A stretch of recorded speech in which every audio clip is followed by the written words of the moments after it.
gentlemen, welcome to Hate It or Love It. I am your host for today, Jeremiah the Revelist. So today I'm going to be reviewing Marvel's Werewolf by Night. So Marvel's Werewolf by Night is a Disney Plus one-shot Halloween special movie.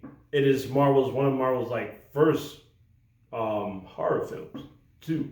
So what the movie's about, so this main hunter, he's a big famous hunter. He ends up dying. And then his dying wish, he wants to gather all these famous hunters and have them in this final hunt. And who is the best hunter? So whoever becomes the best whoever becomes the best hunter and is the last one standing ends up with the Blood Moon Stone. So the Blood Moon Stone actually, it hurts monsters and it also reveals monsters if they're in human form. So, what did I think about this movie? This movie was very interesting. When I first heard about it, I didn't know anything about Werewolf by Night. The only thing I knew about Werewolf by Night, it had connection with Moon Knight, because them two are very that was one of Moonlight's villains he fought in one of his very early first comics. So it was interesting they were going to bring this out.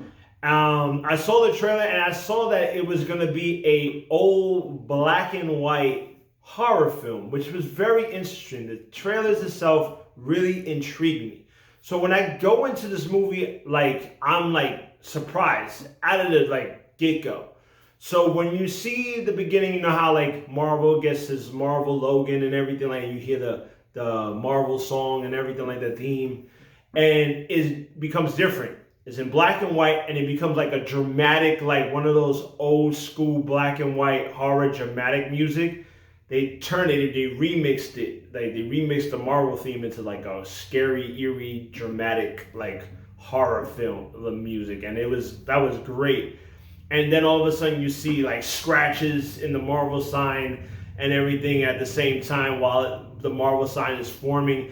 It looks so cool. When I saw that, I was like, wow, this is cool. I'm already in. I'm already in when I'm watching this film. It's already done deal.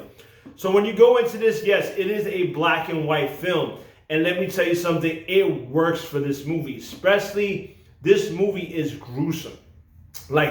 It got gore in this. It got Marvel pushed limits in this that you couldn't do it in color. If you would have done it in color, this movie wouldn't have worked. Having it black and white and be able to see a lot of blood and a lot of crazy murder shots that you wouldn't see in an American Marvel movie unless you're watching Deadpool. That is it. And to make it the rating it was, to have those visuals only could be done in black and white. So those were cool, the visuals and everything. The budget in this was pretty good. Especially we got this one character called, I think, Man-Thing, I believe. And he looked great. I mean, I bet you probably, he looked great. The special effects on that looked great. The story itself, it had a lot of lore on where these hunters, who these famous hunters are and everything like that. Especially the main character, Elsa. Elsa, she is the dead hunter's daughter, and she kind of ran away from home. She didn't want to deal with the hunter's life, but she came back because the Blood Moon Stone is her birthright. So she's supposed to get it when he dies. But I think it was the father's wife, her stepmother, was no, because you abandoned your father, you abandoned your birthright. So that's why they're doing this game for the famous hunters. And then you got this other hunter named Jack, which he has killed so many monsters, and people are like, how did you do that? But you find that out later. So the movie itself, the character development was really done well. And this movie was only 53 minutes, 55 minutes. And it felt like a feature-length film. It felt like it was an hour and a half. And I'm talking about in a good way. They flush out all the characters. They tell you all this lore. They get into relationship with characters all in this condensed film. but it doesn't feel like that. It feels like you like there for like an hour and a half having a good time, and everything like that. The action sequences were really good. The chemistry between Elsa and Jack was cool. The chemistry between like Jack and Man-Thing was cool too. Like everything about this film, especially with the black and white, like really hit the nail. It was really enjoyable. And I like the fact they kind of went practical effects with the werewolf.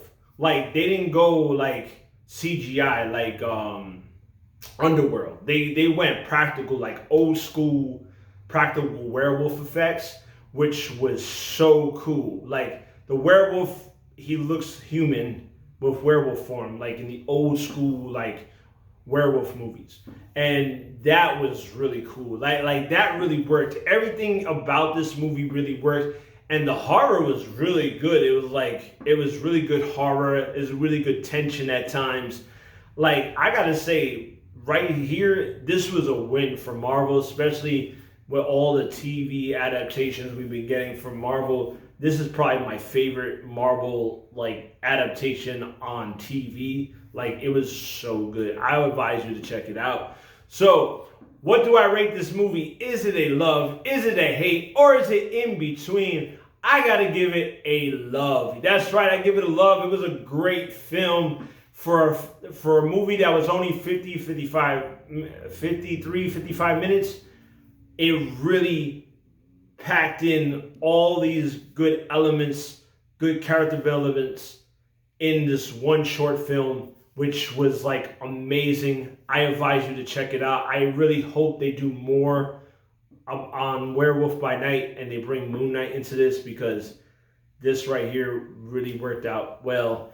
And also like there's a transition in this film I'm not going to talk about that like really is cool when it hits the end, and I hope you guys watch it. I hope you enjoy it. So like, subscribe, comment, let me know what you thought about Werewolf by Night. Did you love it? Did you hate it? Or was something in between? Well, I'll see you when I see you. Peace.